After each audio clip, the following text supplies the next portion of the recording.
This is Business Breakdowns. Business Breakdowns is a series of conversations with investors and operators diving deep into a single business.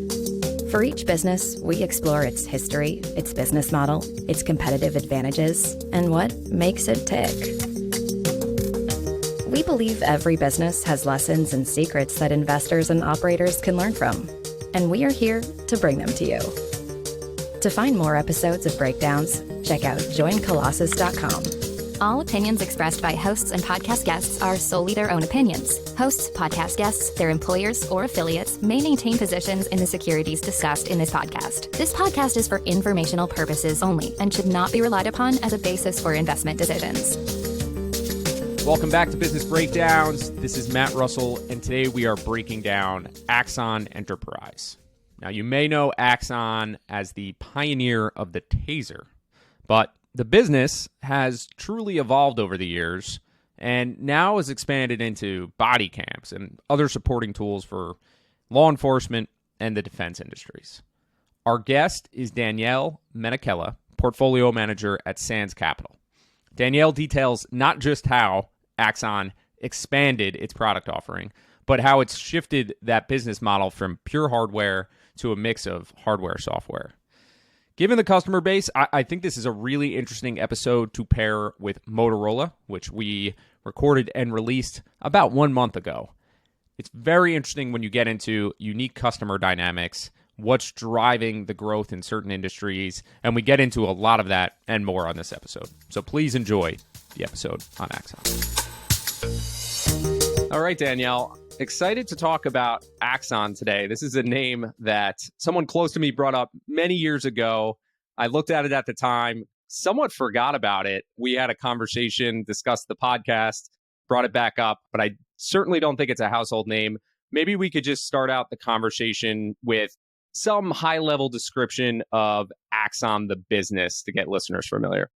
Axon sells a public safety technology ecosystem that includes three main product groups: tasers, body-worn cameras, and other sensors, and evidence software, amongst a host of other software services, including virtual reality training. The ecosystem supports Axon's mission, which is to protect life, to capture truth, and to accelerate justice. Axon solutions really seek to solve three of the biggest problems facing public safety. Too many officers and too many suspects are dying from gunshots. And the way Axon solves for this is as the monopoly provider of tasers globally. A taser can be used as an alternative to firearms to temporarily incapacitate a suspect so that they may be restrained with a much, much lower chance of doing physical harm. Then we need more accountability for both our police officers, but also the public with whom they interact. And Axon does this with body-worn cameras as the market leader in the space.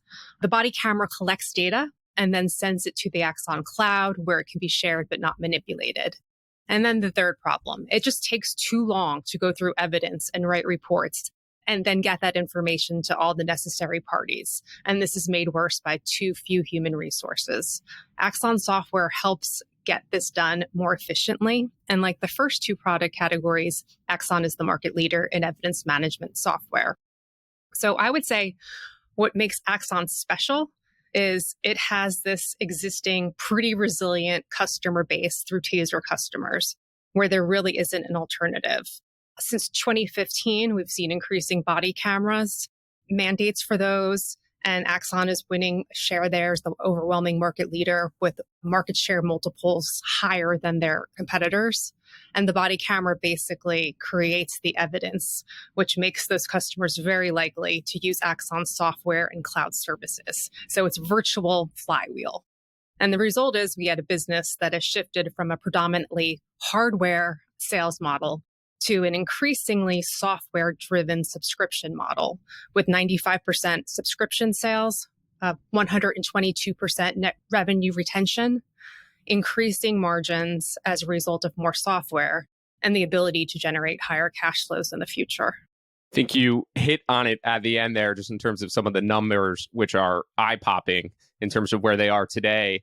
Going back to the beginning of the business, it's my understanding that they invented the Taser or were early players in that Taser market. Can you just talk a bit about the start and some of the evolution of the business, which you touched on a bit there, but just getting some sense of the origin story would be helpful. They basically commercialized it. So before Axon, the company was called Taser. Taser was founded in 1993 by brothers Rick and Tom Smith in Scottsdale, Arizona, and Rick's still the CEO today. The genesis for the idea behind Axon was to find a real solution for guns with bullets, something that could stop an imminent threat quickly and effectively without ending a life. And Rick was inspired to do this after he learned that two of his friends from his high school years were driving home one night, got involved in an incident of road rage, and ended up shot dead on the side of the road. So after finishing business school, Rick decided to get to work to develop a product someone could use for self-defense without really risking killing someone else. And then Axon was launched in 1993 as Taser with the help of Jack Cover. So Jack Cover was a leading scientist from the 1960s who had worked on the Apollo moon landing. He grew up wanting to be an inventor, reading science fiction of the times, and that included a famous series about a boy hero named Tom Swift. I'm telling you that for a reason. In 1967, Jack embarked on a quest to help the government find non-lethal weapons alternatives. And he worked on such technology, amassing patents along the way, but no real commercial products until Rick sought him out. Ultimately, the two helped create the Taser. It was named that in honor of Jack Cover's childhood hero. Taser stands for Thomas A. Swift's electric rifle. Jack passed away in 2009. So the first Taser was introduced in 94. It was for the civilian market. 4 years later, we started to see some law enforcement use it and really use it as an option like you would use a baton or pepper spray. But each subsequent model aimed to make the Taser better and more likely to be able to ultimately replace a gun with bullets in terms of reliability. We're still not there yet. We're close, though, after 7 models. And we now have the Taser 10, which was introduced in 2023. This one, to me at least, seemed like a real game changer when it was introduced.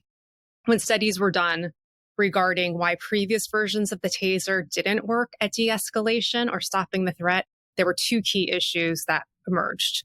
One, range. The officer shot the Taser from too far away and it failed to reach the target. And 2, lack of follow-up ability. The Taser was shot, the target was missed. Previously, Tasers only had 2 shots to get it right. So the latest Taser, the 10, helps solve those problems and more. It has increased range up to 45 feet. It has 10 shots to get it right. Additionally, it has all-weather functioning, a loud and bright effective warning alert, and comes with multiple forms of training, including in-person, online, and virtual reality. Virtual reality is proving to be the most effective, especially when considering cost savings associated with being able to do it from anywhere and to do it repeatedly. Then Axon first launched cameras in 2009. That was with an ear attachment, introduced fleet cameras in 2012, and its first body camera was launched in 2013. Since then, we've seen lots of mandates calling for more body cameras, and there have been several versions of all of those cameras. And then in 2017, Taser officially changed its name to Axon as part of the purposeful strategic shift to be more than just a Taser company and create a public safety technology platform with a focus on the accountability through the body cameras, data storage, and software. Very interesting timing that we're having this discussion. Just several weeks ago, we recorded on Motorola, which sells... I listened to it last night. sells into a very similar customer base. Very interesting to hear how that has evolved and some of the things that they work on. With Axon and maybe the Taser product to start, obviously body cams certainly being in that camp as well. It sounds like the founder's initial thesis very much relied around a less lethal form of defense. And it sounded like the experience that he had was maybe more in the civilian world. What Axon seems to be controlling is more in law enforcement and that segment. Do you have some sense just of the customer segment breakdown or the market as you would think about it and frame it for Axon in terms of how big it actually is, whether that law enforcement category is that customer that's going to make up the most eyes? Any context there? If you look at their customer breakdown right now, for sure, state and local police agencies are the largest single group. but their TAM is quite large and larger than that would suggest. So Axon has been publishing its TAM for a while. And as of May this year, that TAM was estimated at $77 billion.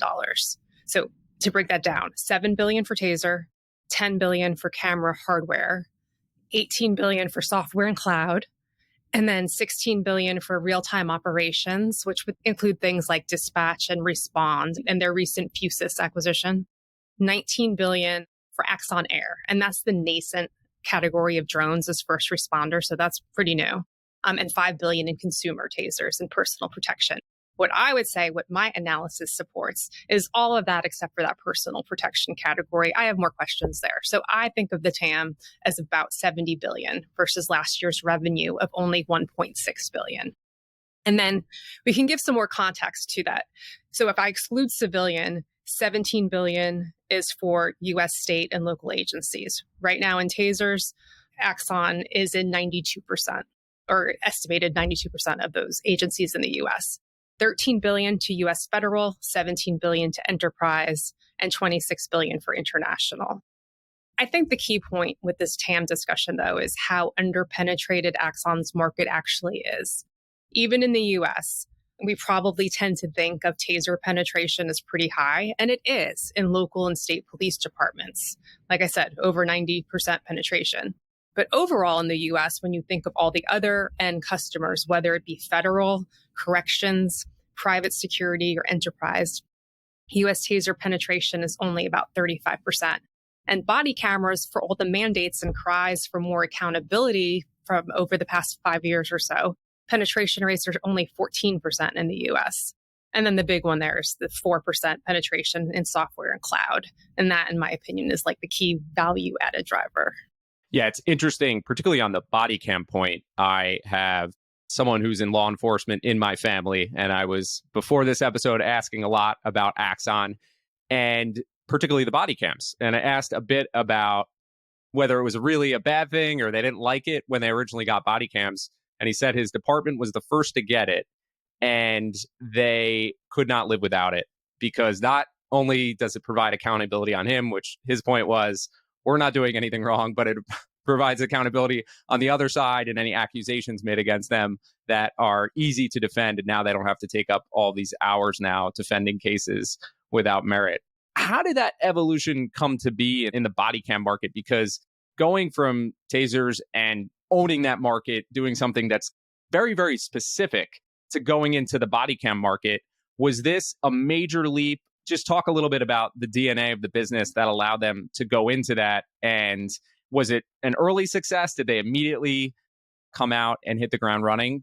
I would love to hear more about not necessarily pivoting, but expanding the idea and eventually changing the name of the business, which I think tells the story well.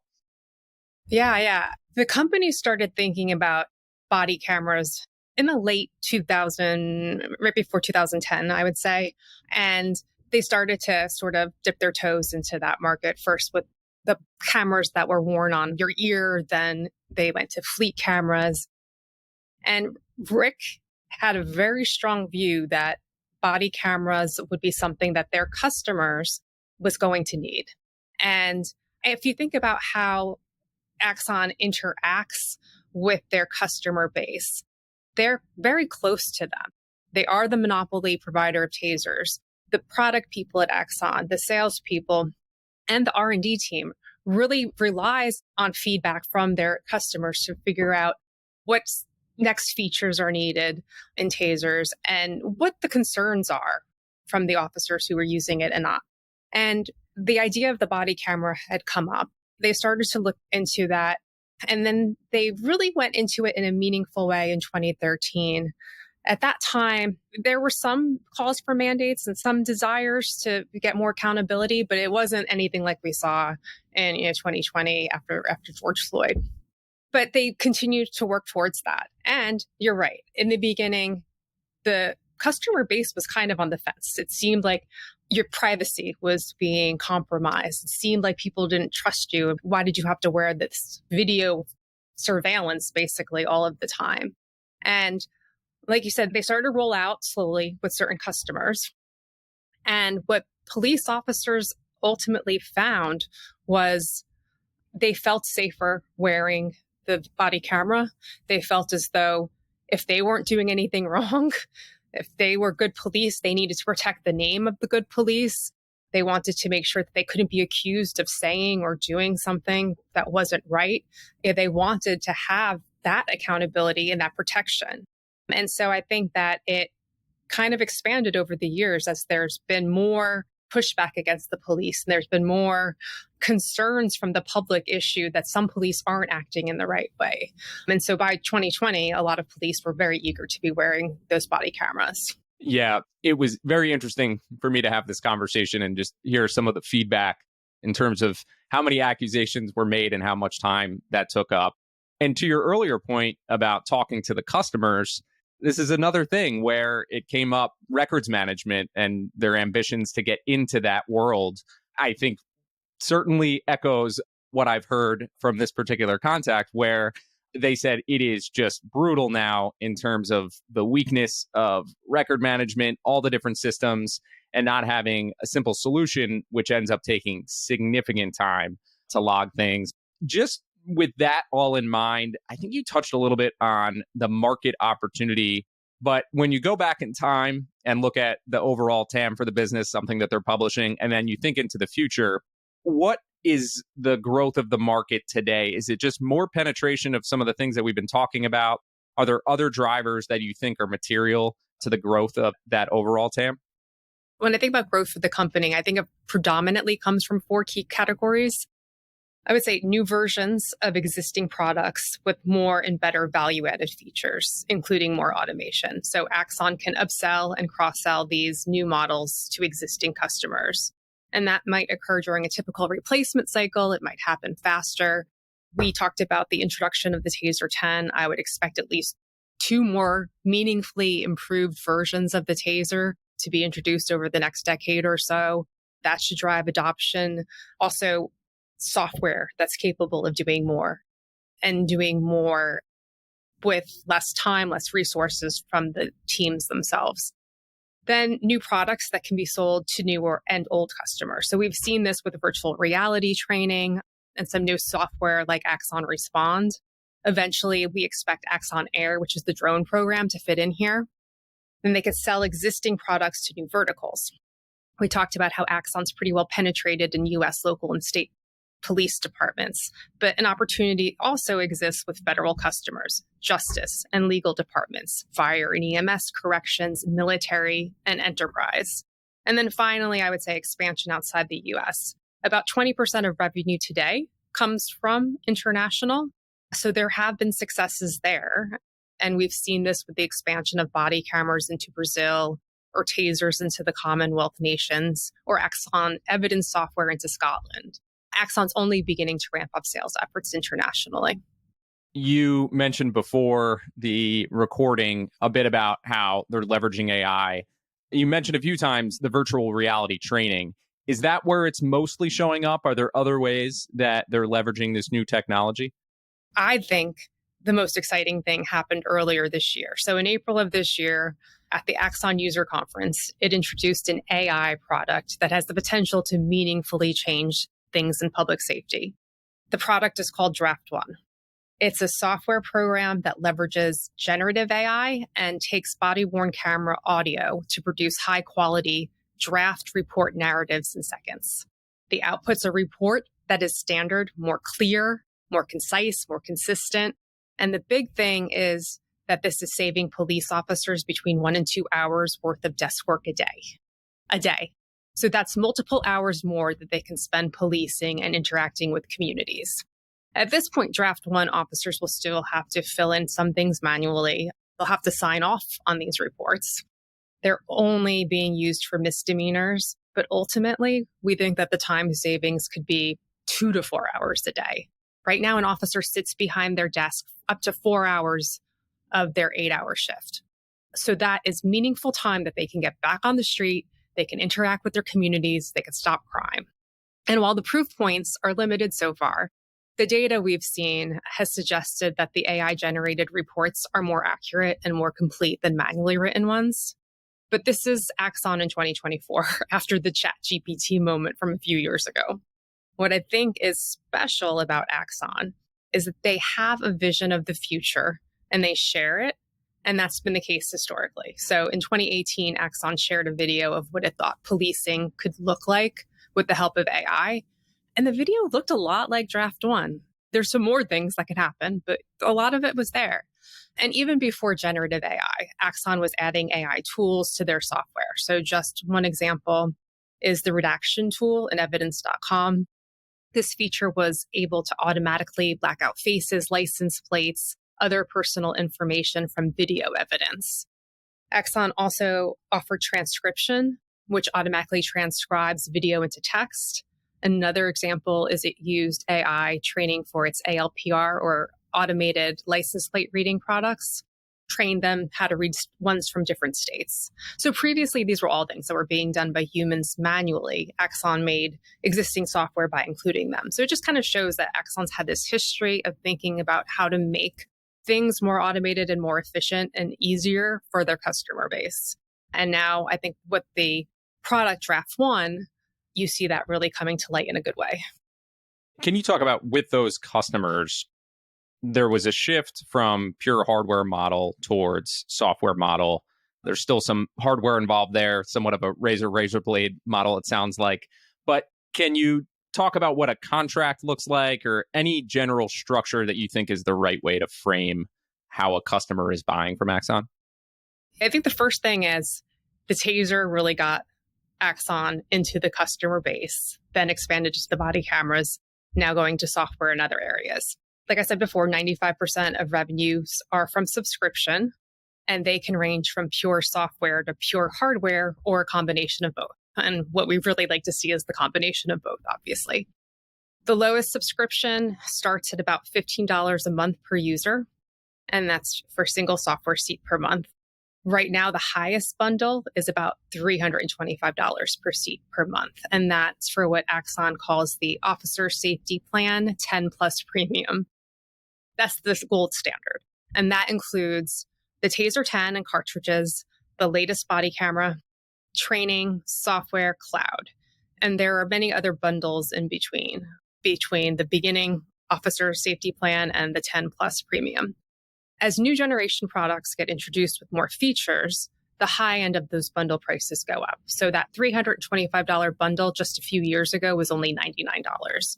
But during that time, many features have had to be added that would justify the additional cost. Most contracts are on a 5-year term, but there are some shorter, some that are 10 years or more. But let's talk about the 5-year contract for the Officer Safety Plan. I think that probably is the best example. In year 1, the officer will get a body camera and a Taser, including cartridges and training. And that includes virtual reality hardware and cloud software. The cartridges, training, software, and cloud are continuous, meaning they get access to it over each of the 5 years. Then in year 3, the officer will get a new body camera. So the expectation is that at the start of the next contract, the officer will get the new Taser and another new body camera. 1 Taser for 5 years, 2 body cameras for 5 years. And contracts generally include a low single-digit price up annually. So Axon has a pretty stable 122% net revenue retention, meaning Axon isn't losing customers and customers renew contracts at higher value. That's justified, given the additional features constantly being introduced, whether it's the latest version of the Taser that becomes more and more effective, or the software that is more AI enabled.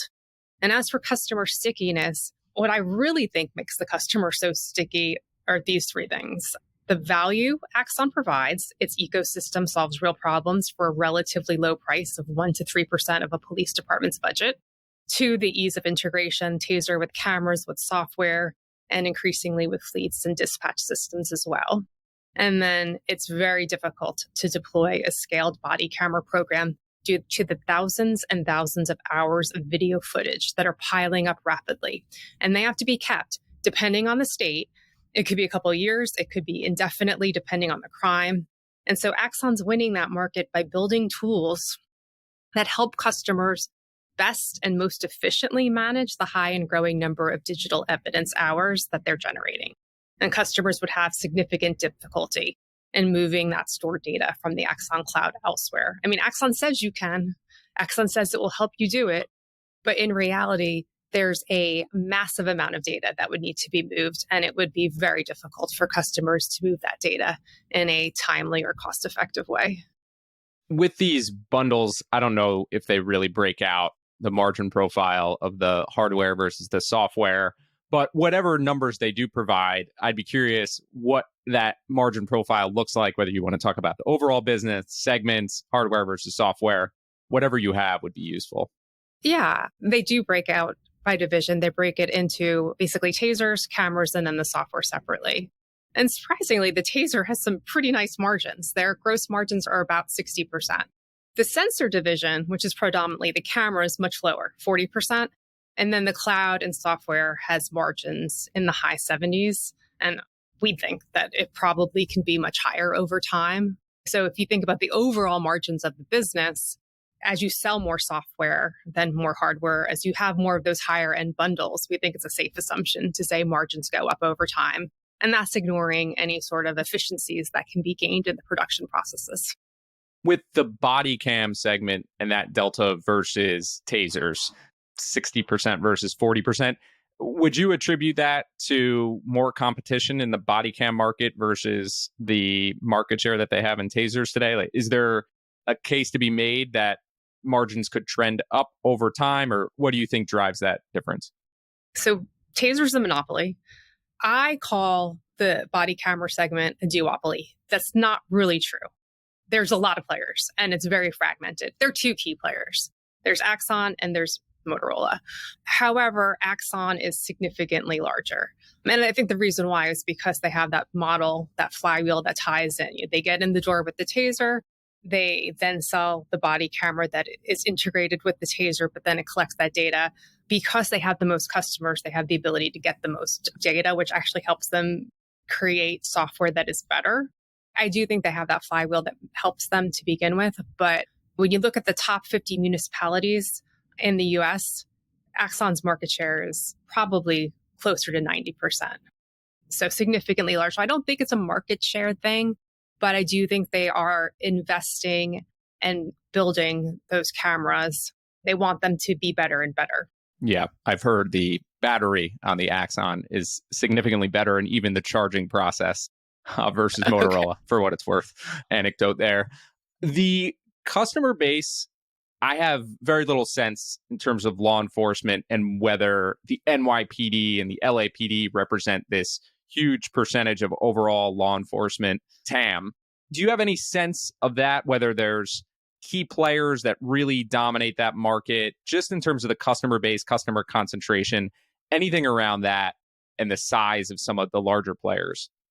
I don't have a real sense of who dominates, other than I can tell you in size of budgets or number of police officers. You pointed out some of the big ones, some of the big cities in Texas as well.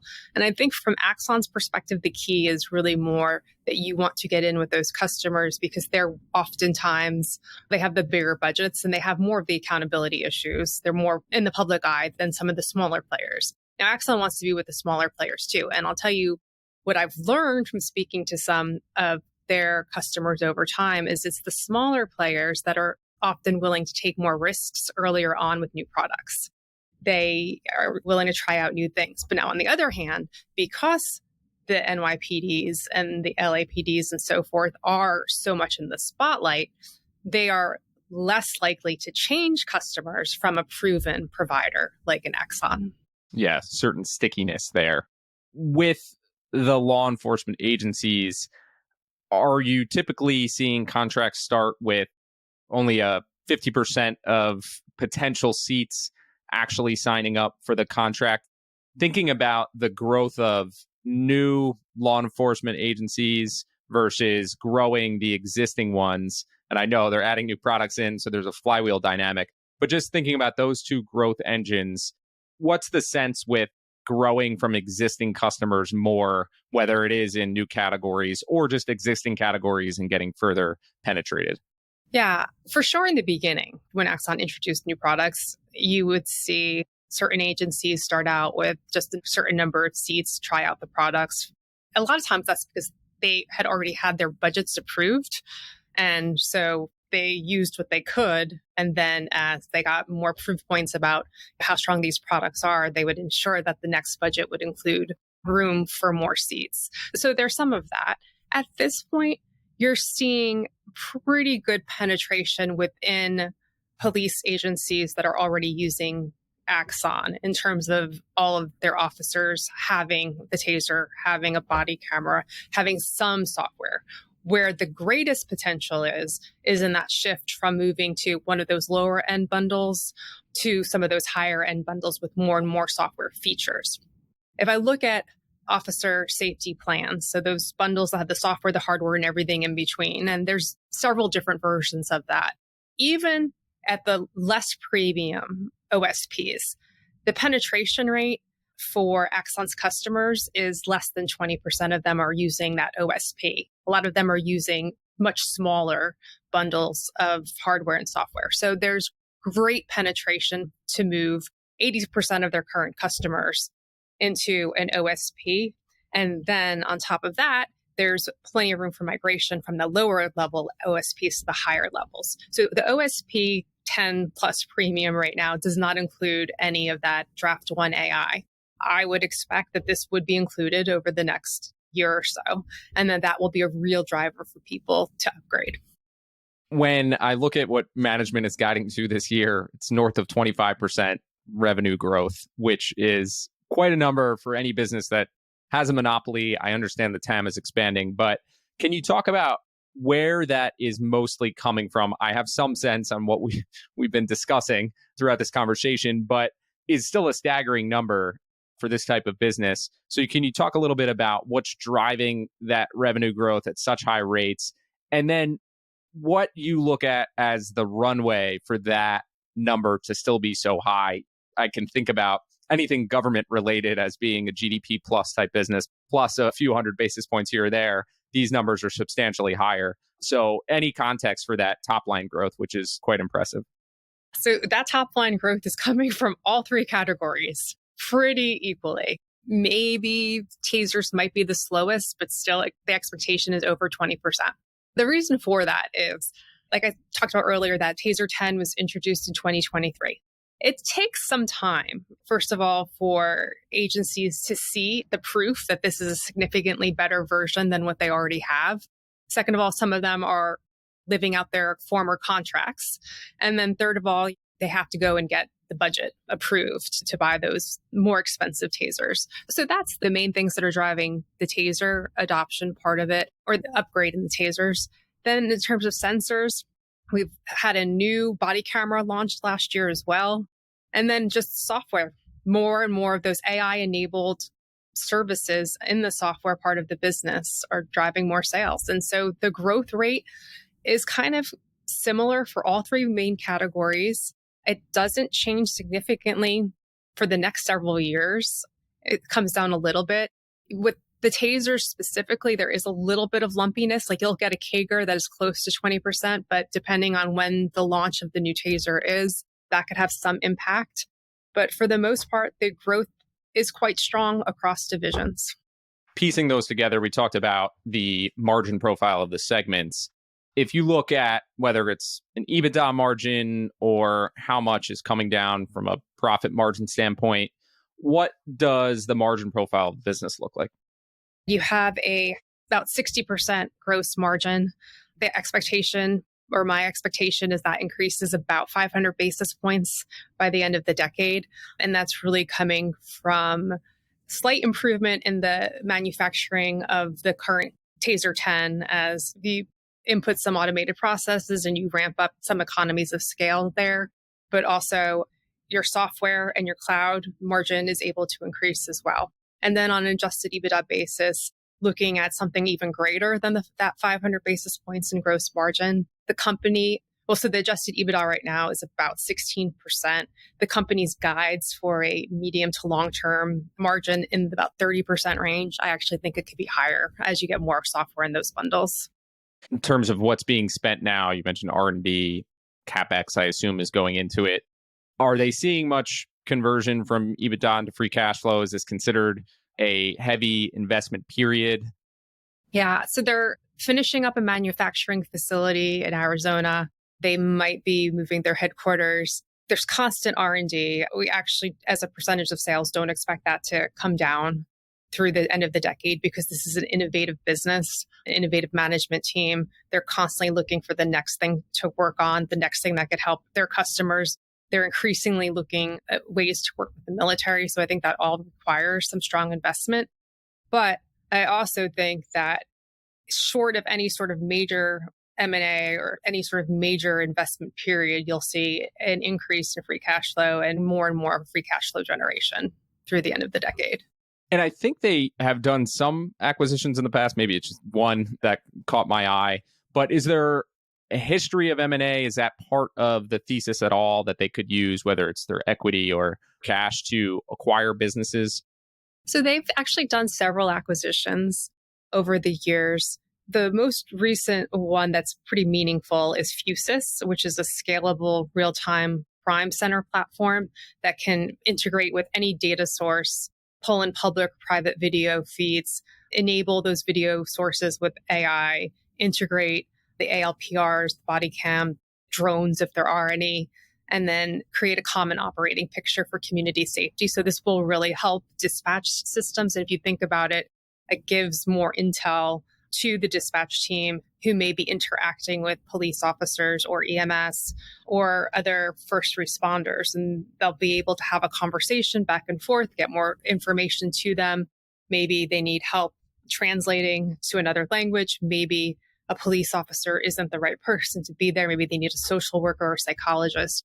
All of that provides intel for helping get a better first responder there. Other than that, they've probably engaged in about 9 acquisitions over their history. Most of them have been pretty small. They've had a couple recently in the drone space, a company called Dedrone that's pending. And that's a company that basically does anti-drone intelligence. So if you think about military, there's some good use cases there, or corrections. Lately, there have been situations where people have used drones to drop contraband into corrections facilities. So it could be a mobile phone or it could be drugs or something like that. And so the Dedrone system would provide counter-drone. Drone-on-drone crime, yeah. Exactly. Another one is Sky Hero. That's another drone company that they've done. Foundry was done in 2022. That helped their virtual reality training abilities in terms of creating studios to help develop these programs that train police officers. And then probably the other one that's in the news a lot because they're still kind of in lawsuits was Vyview. They were a body camera producer that I believe Axon's paid $7 million in 2018 to acquire some of that technology. They still have some products in the system today that are not owned by Axon. On the international opportunity, I thought it was interesting you mentioned Brazil with the body cams, but seems like tasers are a bit less penetrated overseas. Are there major milestones or is it regulatory dynamics? It does seem to me like they've really taken the US market by storm with that particular product and then body cams as well over time. Do you think there will be a relevant breakthrough or anything that you're monitoring to gauge the likelihood that something can play out abroad? I think there's a lot of opportunity abroad. Different markets will have a desire for different products. I think there are some markets where body cameras make a lot of sense. I think there are some where tasers do. In general, I don't think there's a lot of blue sky scenario that I think about in terms of taser adoption globally, but a lot of it makes sense. There's a lot of countries that do not allow their public safety to carry guns. They do not believe in the potential to kill someone when you're stopping a threat, but they need de-escalation measures.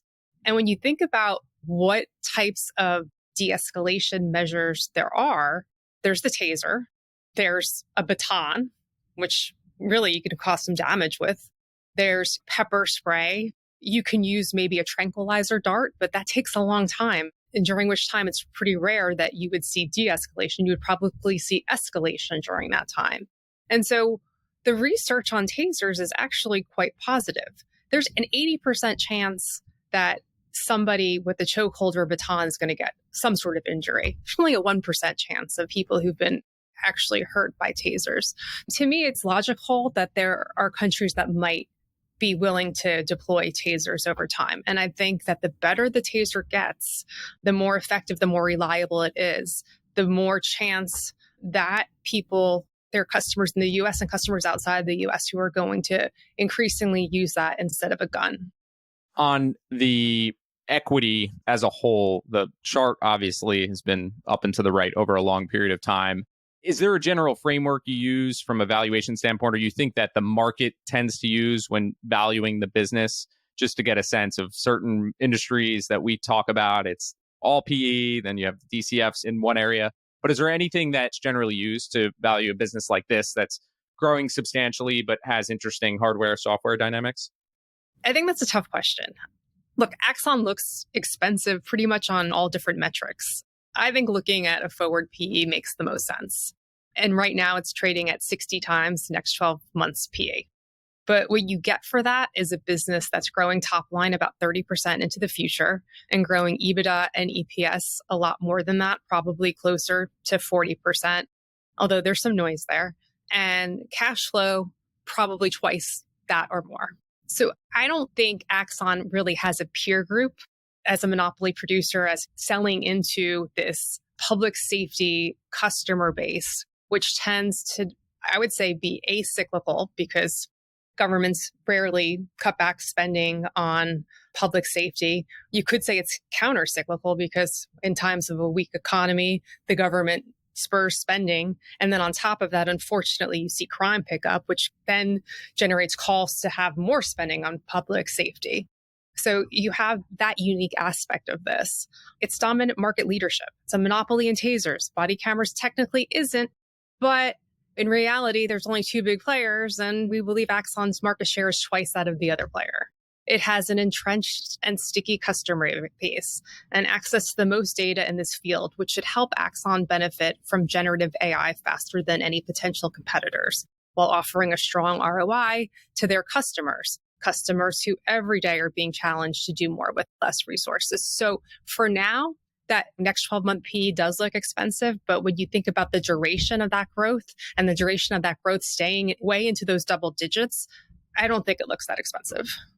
Would you consider Motorola a peer? Obviously, it's not perfect, but do you ever consider them peers or use them for any type of comparative analysis? We look at them. I think it's a very different business, though. And it starts with the fact that Axon starts as a monopoly. And in the space, outside of some of the surveillance video and the body cameras that Motorola is doing, a lot of the other businesses, obviously they have the radio, that's pretty impressive. But a lot of their other businesses like dispatch, there's a lot of competition there. And unless there's some sort of connective tissue or flywheel that makes you have to keep using their dispatch system, I don't see that as an attractive long-term competitive advantage. It's an interesting one where there's similar customer bases, but I don't think that either you or the Motorola guest considered it as competitors one way or the other. On the risk side of the equation, what stands out to you as the key risks for the business? Yeah, well, so I think you hit on it, the stock price. And I think that's the easy place to be concerned, growth valuation. When a company's grown over 30% for a long period of time, the law of large numbers means it has to slow down at some point, and even falling a few percentage points means that the market could be disappointed and the stock can react negatively. And tied in with that is valuation. So we talked about the reasons why I think Axon deserves a premium.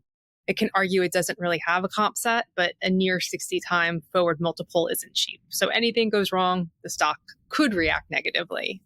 But then in terms of business, I think to me, this is the one that worries me a bit more. I think the company and its mission is noble, and it aims to solve some real and serious problems that we have with the state of policing, especially in the US, but elsewhere too. And I look at Axon as a real impact story. But I think when a company aims to solve a problem with a new technology, there's always going to be idealists who say no until we can solve the problem with something that has no other problems at all. We shouldn't accept it. And we need to resist and push back. And I think for the most part, we've gotten over the big pushbacks on Taser. Research has proven that they cause less physical harm than other non-lethal weapons, and obviously lethal ones. We've gotten over the pushback on body cameras. Most police now are willing to give up some of their privacy if it's to prove that they were doing their jobs within the confines of the law. We're probably just beginning to get some pushback on AI and what biases can be inherent there, although Axon's worked very hard with their AI Ethics Advisory Council to account for those. We're probably in early innings of pushback when it comes to drones as a first responder. But I think we'll get through that. Still, I think the risk here is when you put yourself out there as a company making a positive social impact, trying to solve those real social problems and do good, you have to be that much cognizant of every word you say, every action you take, because in some ways you become a target. So that's kind of what I worry about. Does Axon somehow get on the wrong side of one of these issues? Yeah. And with the actual spending, you mentioned before getting budget approval. Is there much fluctuation just in terms of how much goes towards law enforcement, whether it's from municipalities, state level, federal level? Has that swung much historically, or does that ever come up as a risk as you think about elections at the federal level or further down into the state and local level? I mean, it certainly came up in our initial research work. It's in their gut that they think that this could be impacted. But the reality is public safety spending, even through the defund police movement, did not change very much. I think there was 1-2 year period over the last 30 years where it dropped a bit and then it came right back up. So public spending on state and local police has kind of just increased up to the right. And then when you talk about elections, I think it's pretty common that there would be commentary about increasing spending on public safety rather than decreasing it. Like I said, we made it through the worst part during the defund police. We found that crime actually went up when there was talk of doing it, or they did do it in certain areas. So I think we've gotten past that. The main thing here is there is a justifiable ROI that is obvious to customers, the more value that's added into that software. So it's not just about the accountability, although those body cameras save a lot of time in the legal system in protecting officers and going to court and prosecutions. But that software itself is going to save a lot of time and have a strong ROI for the customer base. And the customers are seeing that already. That makes a lot of sense. It's been a fascinating conversation, a name that I, again, knew a little about, but didn't have quite the level of detail or quite understand how much they've evolved over the years. It's been an absolute pleasure. We close out the conversation just trying to focus in on key lessons that you could potentially take and apply elsewhere. What stands out to you from looking at Axon? I think 2. The first one is don't rush to judgment. Hearing that Axon is a company that makes tasers, I rushed to judgment that this is a weapons company. It's not something we would want to be associated with. When in reality, the more I learned about Axon, the more I realized it was an innovative software and technology company that has positive impact. Axon's more about increasing the accountability and expediting justice through body-worn cameras and softwares. And even in the Taser segment, that mission is about saving lives and de-escalating situations by stopping threats and that don't cause permanent harm. The other lesson that I think should be applied elsewhere is a bit newer and involves AI. Over the past few years, the market's spent a lot of time getting excited about generative AI and what it means for the Magnificent Seven, for semiconductor companies, hyperscalers, compute businesses. Those stocks really reacted in a positive way. There's an abundance of enthusiasm for those companies, and probably with good reason. But there's less focus, I would say, on what happens next in AI. What are the killer applications? What will people actually pay money for? And that's what we need to think about.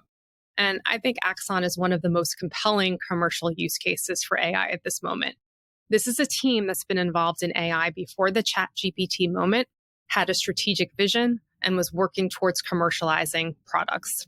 It's a company with physical products, yes, tasers, body cameras, but has a compelling AI use case. Like I said, police officers currently sit behind the desk 3 to 4 hours a day of their 8-hour shift filling out paperwork. That is time they cannot be policing. They cannot be on the streets. They can't be interacting with communities, and they cannot be stopping crime.